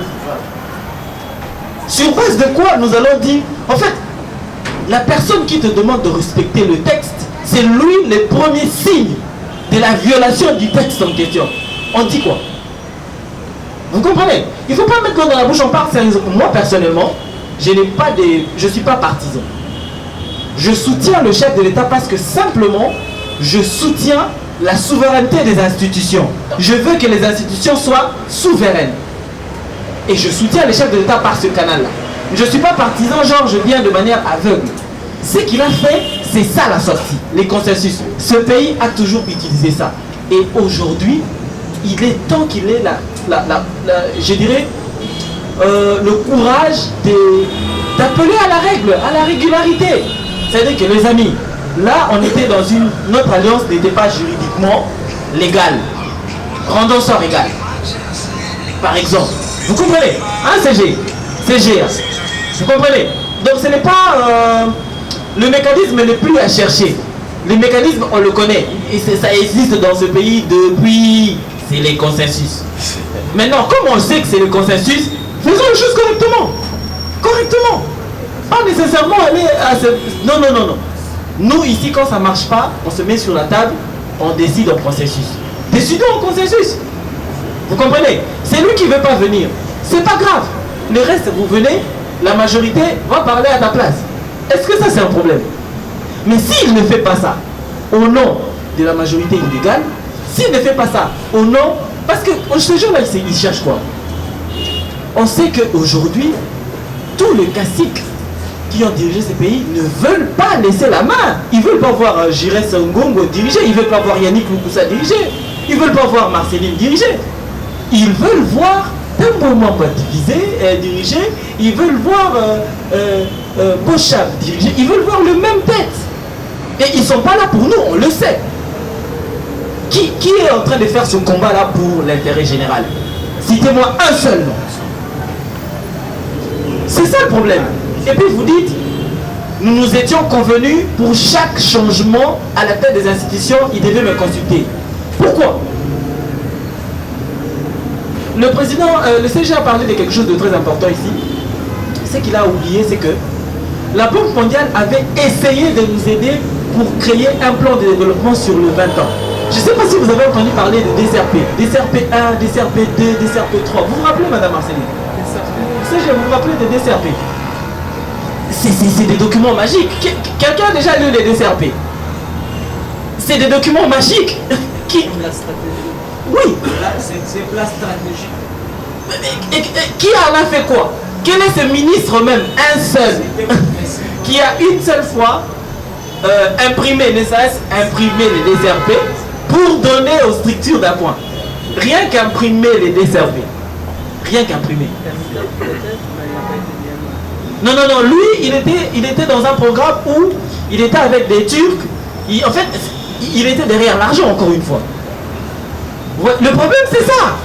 Le problème, c'est ça. C'est-à-dire que le projet ici, le problème, c'est la volonté politique.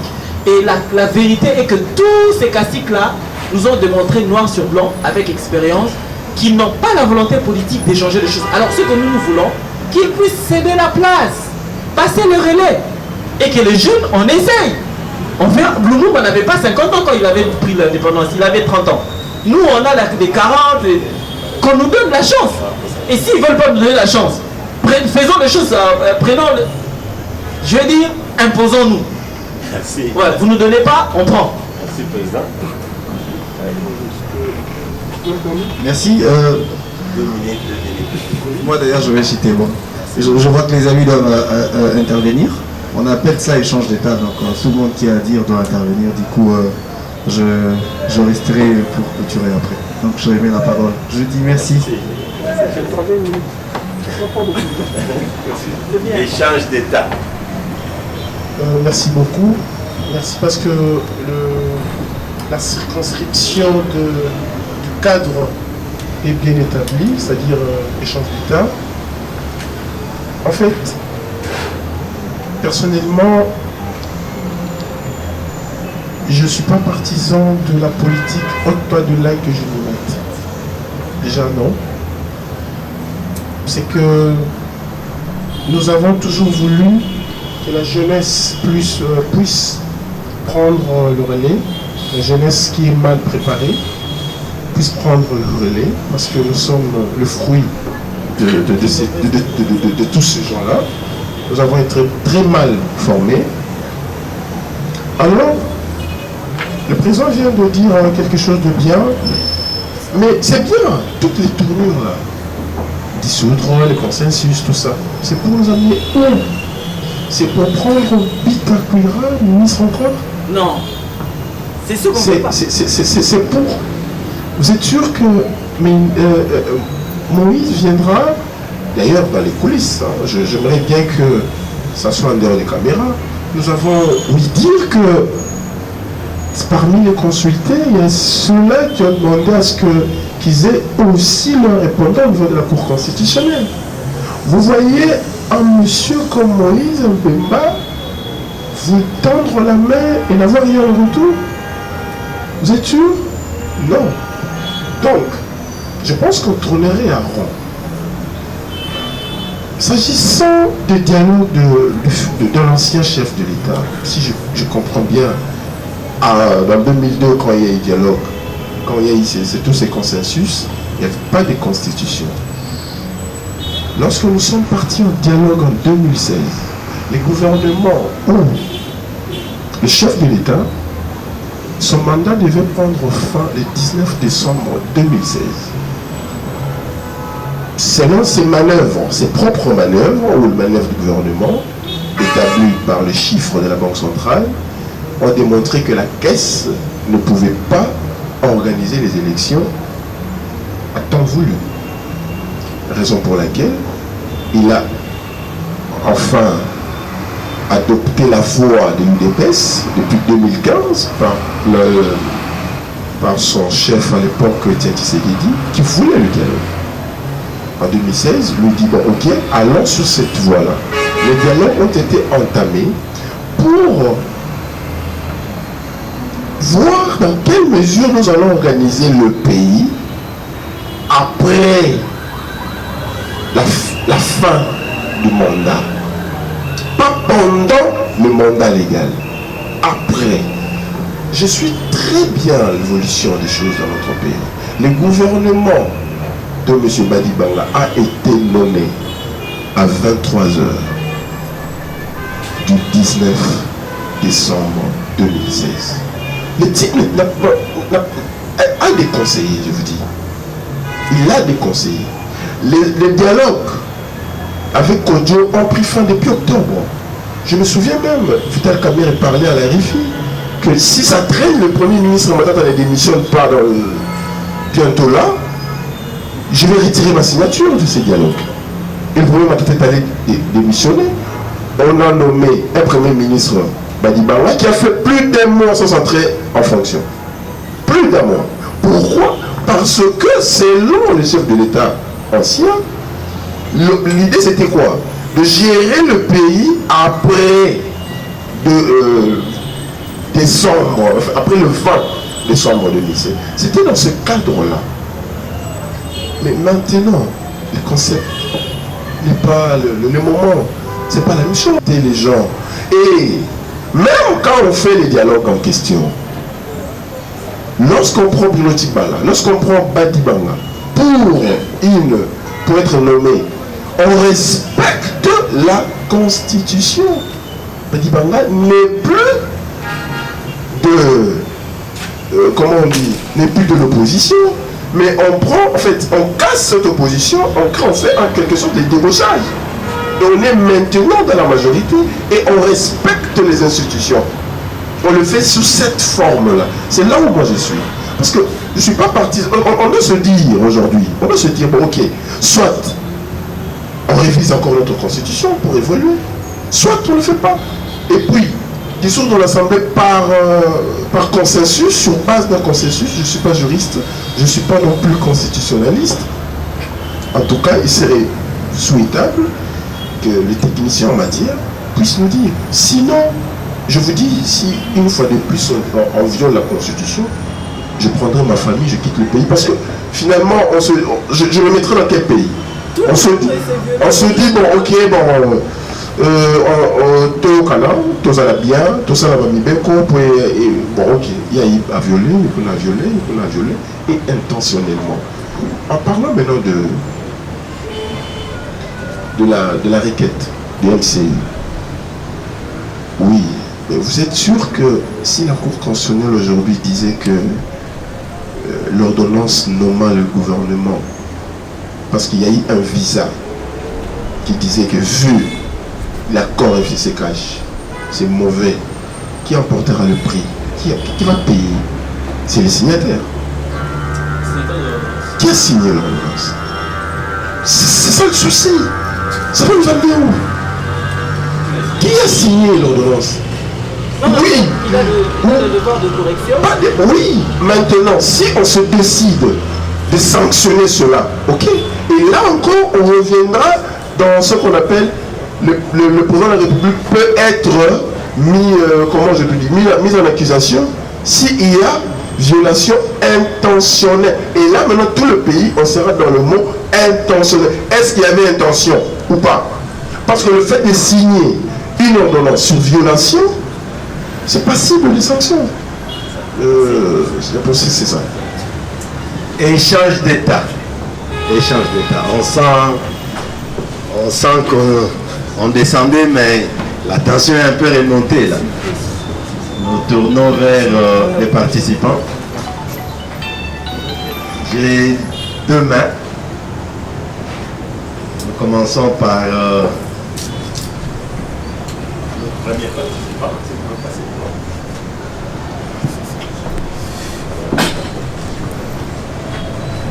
Merci beaucoup. Moi, c'est camarade Mitterrand Baenge de Agir.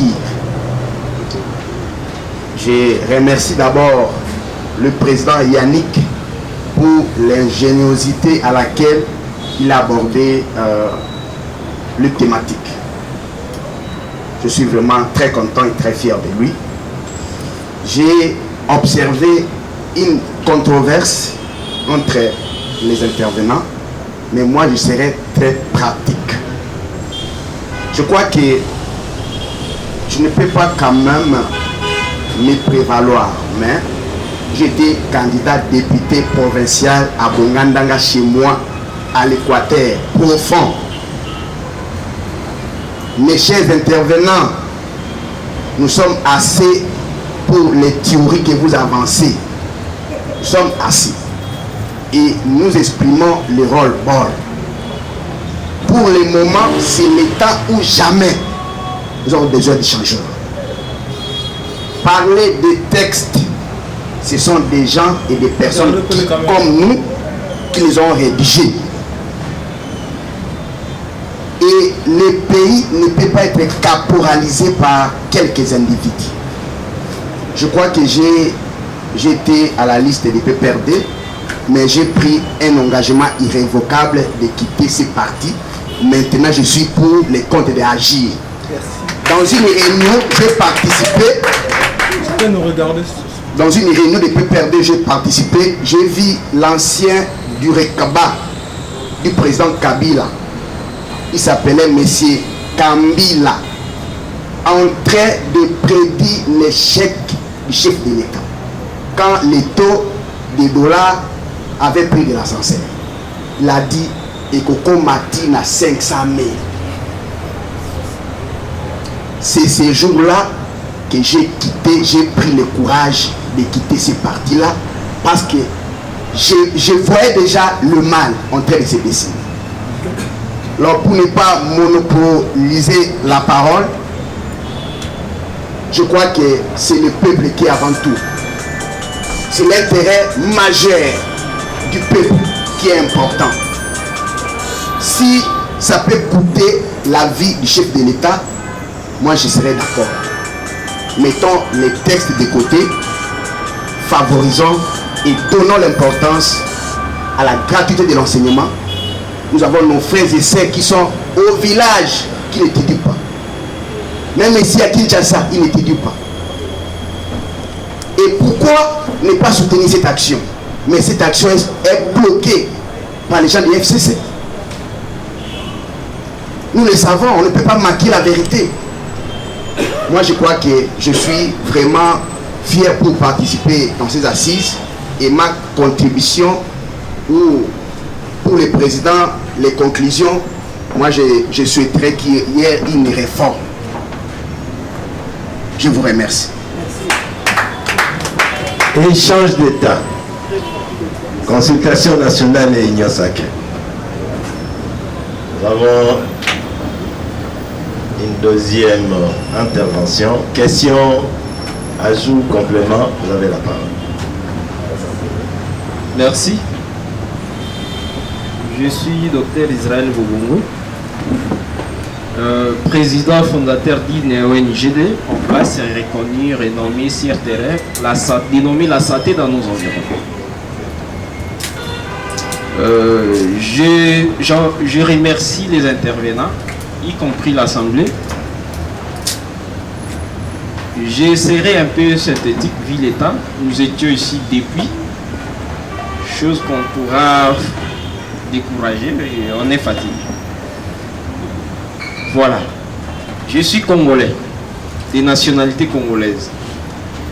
Ce que je pouvais encourager les intervenants pour la sincérité et puis la bravoure et la vérité.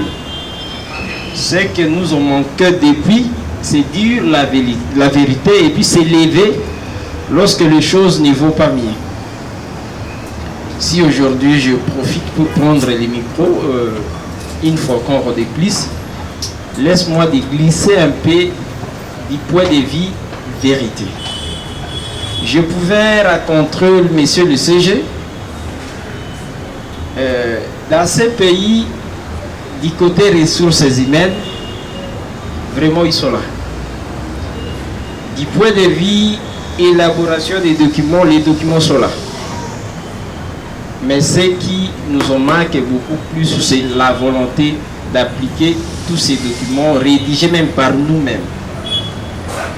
Je pouvais vous dire, la Constitution n'a pas été, et puis ne sera pas piétinée aujourd'hui, a été piétinée depuis.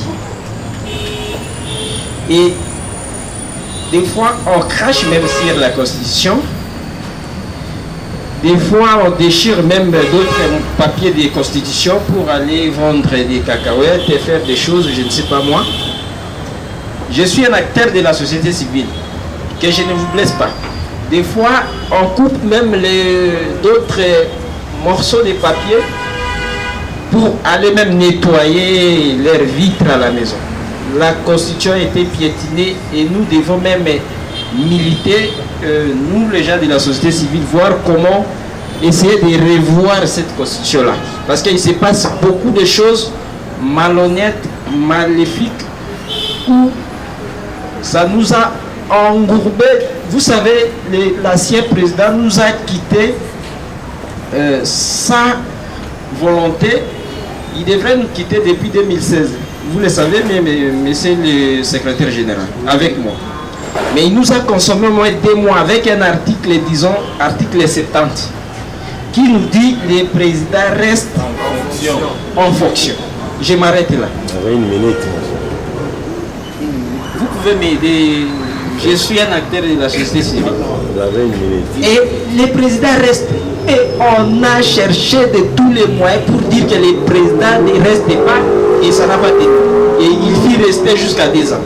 Si on n'était pas fort, si on ne sortait pas, si, pour ne pas citer ceux qui nous ont quittés, si eux ne nous quittaient pas, peut-être eux aussi ne pouvaient pas quitter.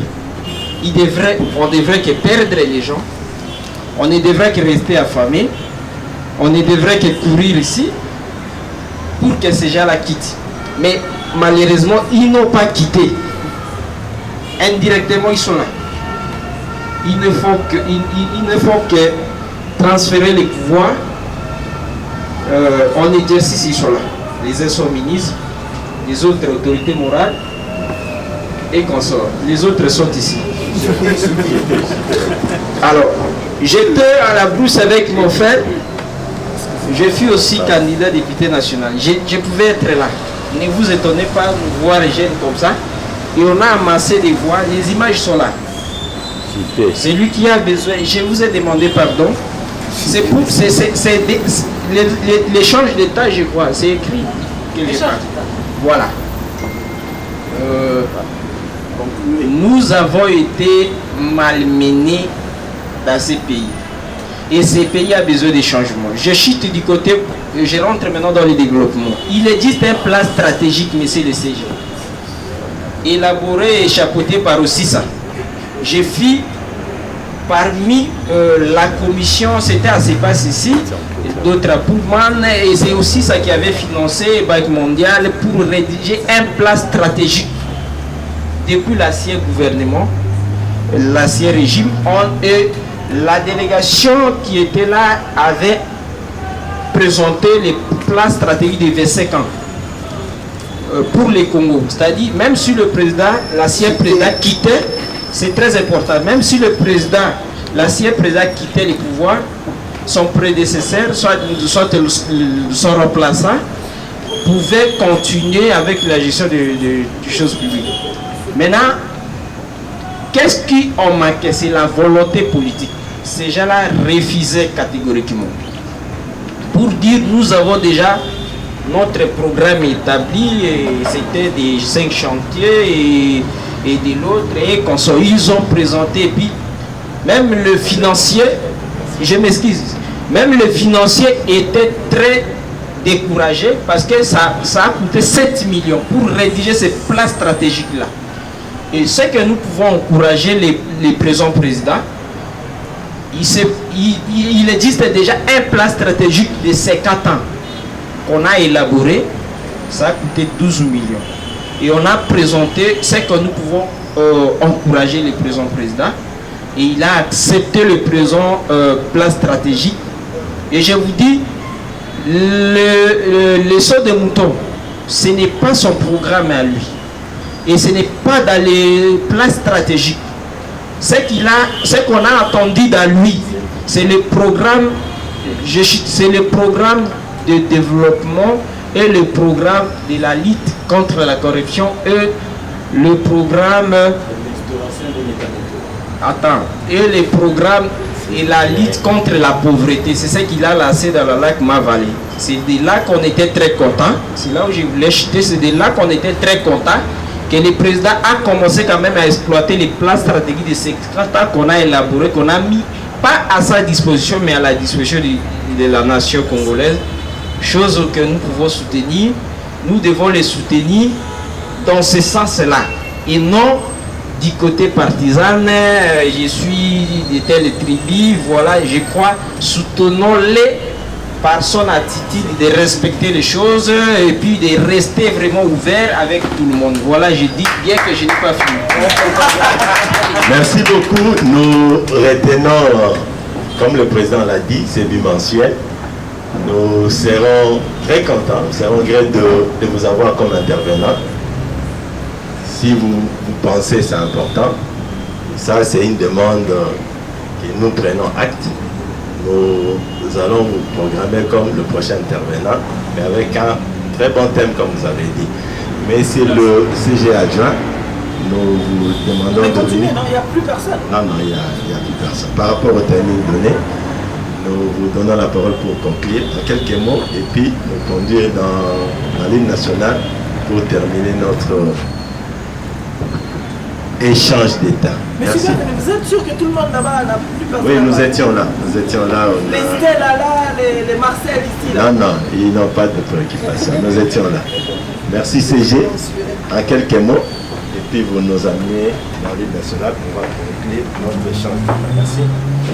Merci beaucoup. Je crois qu'il y a d'autres parmi nous qui sont arrivés ici à 15h ou 14h. On est fatigué, certes, c'est vrai. On va continuer avec les programmes. Je crois que le président, peut-être à la fin du mois prochain, on va encore organiser encore un autre échange d'État avec différents thèmes. On va encore convier. On avait souhaité d'avoir plus de gens avec l'appui et tout ce que ça a donné. On se retrouve en moins. Bon, c'est pas grave. On va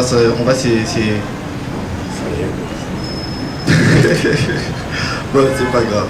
Mbote bandeko balandi basango ya Congo boyali tellement belé. Merci beaucoup na bino pour la confiance et fidélité au salaka biso moko wale bo moningai na molili bo pour le lobaka ba information tout ça que la partie au bengi agir pour les changements parti républicain ba allié il y a UDPS parti au pouvoir les lobo bazala ki na télé na bango monene o ba expliquer population ba expliquer ba membre na bango consultation sur les plans social, sur les plans juridiques, sur les plans politiques ndengeni makambo esengeli etambo la mboka Congo boni chef de l'état ako redéfinir encore majorité ndengeni na nommer informateur ya sika ndengeni chef de l'état ako pesa encore espoir après ko réaliser ba promesse na oyi asala ki ba Congo mani surtout de partout dans le monde entier pero na kati ya mboka Congo na mboka ya Congo pour na nini ko tonga mboka Congo ko bungisa yango état de droit o lobela ki a matérialiser yango. Alors ndeko Yannick Lukusa il a expliqué bon a expliqué ba Congo mani ba intervenant avec belé ba expliquer yango biso da suka to zuye pe sous une interview awa to zuye na émission to solo na ye la lingala pe a expliquer biso makambo na longi kani makabo ko tambola ba de balani. Merci beaucoup na bino, abonnez-vous massivement juste après awa ndeko Arnaud Chilombo ya ko na biso na kati émission pour que ko la précision par rapport à qui soutenir ndeko Yannick Lukusa. Ici Yannick, vous allez président il y a parti agir pour les changements parti républicain Mbotenayo ayo Rolanda yo ni ba retenir d'abord na réunion moko réunion ezalaki réunion monene ebengami échange d'état oyo parti agir à organiser qui mais ezalaki ye moko te na kati ya échange d'état ya lelo parti agir azalaki na bandeko lisanga mosusu lokola MCU et allié lokola cercle universel des ambassadeurs de la paix lokola la base de la République, c'est-à-dire que balingomba masanga mosusu ebele bayaki poto kanisa ensemble na thème oyo ezalaki consultation nationale et union sacrée makanisi nini na ndenge ya bwanya makanisi nini na ndenge ya mboka et puis litomba nini to pe libakisi nini na ndenge ya kimia to pe na ndenge ya botambola malamu na mboka to pe na ndenge ya progrès ya mboka. Consultation nationale aux alliés jeunes depuis chef de l'État bali ko yamba déjà bato na consultation nationale analyse nini objectif ko sala par rapport à la consultation.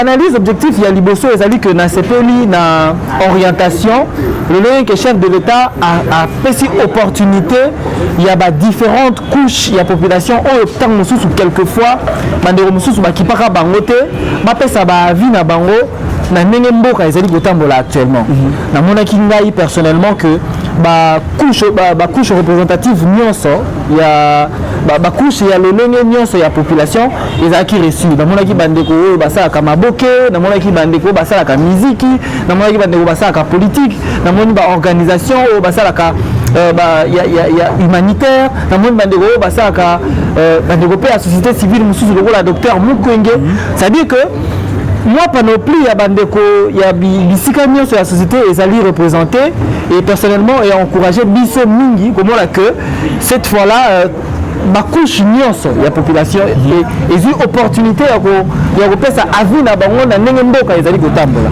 ozali politique nini oyo tozela après consultation oyo ya mokonzi ya mboka déjà l'ancien bientôt ekokona suka et puis positif alakaki biso ete akoya kozonga lisusu epai ya population pour aisa compte rendu ya consultation nini mpenza population azela par rapport à consultation très bien nakolinga te nakenda na ndenge ya prédilection mais nakokenda plus na ndenge ya espoir ça veut dire que biso likambo ezali ya kozela te likambo ezali ya oyo tolingi ke na suka ya consultation oyo abandi oyo eza initiative malamu biso toza na nsima na ye tozosunga ye na nsima na yango tolingi ke na nsima na yango asala makambo différemment azwa courage ya koredéfinir majorité na kati ya ndako oyo tobengi assemblée nationale. Déjà que tu as na bisika ebele na banzela kilikili que même majorité autozaki nango ezaki penza et vandaki pena na ndenge elongo banité sur na ndenge etali mibeku. Ezali occasion par exemple pour que à saisir opportunité wana de manière à ce que cette fois-là tous à la majorité redéfinie ou rozala elongo bani na ndenge ya mibeku premièrement. Deuxièmement, tu as besoin que na sima ya consultation wana la difficulté qui empêcher Mboka et décoller et c'est répéter les sous-soutés. Ça veut dire bateau, système ou bien méthode où les acquis perçus, le contrainte ou bien difficulté, à yango pembeni. Est-ce que là on dit que notre chef de l'État a récomposé encore majorité? Redéfinir. Voilà, redéfinir, recomposer, redéfinir ma majorité. Alors ça on l'a gagné. Alors ça on a gagné parce que FCC on a gagné débaucher, redébaucher, député à FCC, redébaucher, député à bangam mususu ba lié na ye to ba. Ngambo zala kaka moko papa na ngai. Alors ça on l'a gagné, alors ça on l'a nzela ya boyokani. C'est ce qu'on appelle le consensus. Boyokani la qui si consensus. Tant que Kojo comme ça Bruno Tibalana, Sami Badi Banga premier ministre, comme ça on la lingini. Constitution c'est comme ça on va premier ministre. Ndeko Badi Banga ndeko Bruno Tibala, comment on va ministre ndengeni. Pouvoir nini ouais peut ça chef de l'État ou azaki na moment wana comme ça ba premier ministre. Ezaki pouvoir ya boyokani consensus. To vendre esika moko to solo to regarder bon le quoi la difficulté c'est na esika boye to ça la boye ensemble donc la consultation aux dialogue dialogue aux ben wana yango nde consultation ezaka ko sala prêter yango nde sikoyo obenga yango consultation benga yango dialogue benga yango nde c'est-à-dire consensus wana nde pesa ki autrefois possibilité yo yeba ti ba la premier ministre yeba badi ba la premier ministre eza même procédure wana nde esali ke lelo mona bato bayambi Jean-Pierre Bemba bayambi Moïse Katumbi bayambi docteur Mukwenge bayambi Monseigneur Tibango etc. Donc et tozali na kati ya légalité makambo zo sala maïsi et salama mibeko monene oto bengi constitution eza malamu mais totika kotia na mutu ya bato que bakan ezali débauchage ezali quand ezalaka kaka moko ezali peuple quand ezali population quand ezali souverain primaire à lobby que étamboli à gouvernement na lisanga monene ba bengi FCC peuple azo sepela na yango te c'est le peuple qui a voté ces gens-là. To sepel na ngote. Le coup là to sepel na ngote. Et que to si to si ça qui vote na 2018 et que to lui ça la vote sikoyo te, to ke na masolo yango consensus to zo sala na consultation. Et là si que na sima na yango, ndenge to zo sala masolo, to baneli ko sala recomptage. En tout esprit patriotique, na za ba ndoma ki ba voter ki ngai na sima ya bandeko ya agir. To pe ba si voter patriotiquement na se rendre compte que population alingi lisusu lingoma monene FCCT. Na comprendre yango na kei na appel les chefs de l'État to redéfinir pas. Ils ont comme moto na moto te. Autorité morale morote a commissaire député. Député ça député pour te voter na lukonga na funa na chango. Ya lobaki peut-être après ça qui dikamote mais moto commissaire député biso ne to commissaire qui député to lobi to lingi bisanga wana te. To lingi te. Lokola moyen ko kende élection sko ezalité to kende na masolo. Tout ça na kati ya masolo consultation. Na sima ya consultation, moi na nyonso wazaki voté par peuple au biso to lingi FCCT patriotiquement oye on s'est redéfinir na kati ya nouvelle majorité na sima ya chef de l'État président Félix Tshisekedi. C'est terminé. Matonde mingi ndeko Yannick na sepeli mingi opesio ngonga penga ko expliquer ndeko balandi po le mingi na li français na ngene pour question belina ni na zali mona Congo ya solo na lingala pe ba komba ko mani pe ba rappel lingala ba ko ko mo précision par rapport à ngoma Matonde mingi. Merci Matonde. Eshima, votre magazine qui bat au rythme de l'actualité. Retrouvez la nouvelle édition. Exclusivité. Alors que la RDC sort progressivement la tête de l'eau après la crise sanitaire Covid-19 ayant fragilisé les économies du monde, Eshima Magazine présente à la une de sa 15e édition la ministre de l'économie nationale, Acacia Bandou Bola, présente son bilan depuis sa prise de fonction. Relance économique, Acacia Bandou Bola Mbongo donne des signaux forts. Baisse des prix des produits pétroliers, maîtrise des prix des denrées alimentaires pendant des temps forts, organisation des marchés populaires afin de soulager les paniers de la ménagère en période de Covid-19, une franche collaboration avec les opérateurs économiques et dotation en équipement de son administration, la ministre de l'économie nationale affiche un bilan éclatant de sa première année de gestion de ses très stratégiques portefeuilles. Eshima Magazine revient sur chaque étape de la vie de la Margaret Thatcher congolaise. Focus. Agnès Moide et la CNSS interpellent les employeurs sur les avantages de l'utilisation de la télédéclaration. Payer l'impôt est un devoir civique. Barnabé Mwakadi Mwamba, directeur général de la DGI, sensibilise les assujettis. Découverte. Jerry Biangani Tampo, l'homme derrière la renommée de l'université chrétienne Cardinal Malula. Dossier Eshima, contentieux électoraux de la poudre aux yeux. Économie, les scandales financiers ont la peau dure en RDC. Interview, Ted Belechai Kassanda, secrétaire exécutif national de la Ligue des jeunes de l'UDPS. Bras de fer entre la CPI et les USA. Fatou Bensouda défie Donald Trump. Retrouvez l'intégralité du magazine Eshima dans les kiosques. Eshima Magazine, un nouveau standard d'information.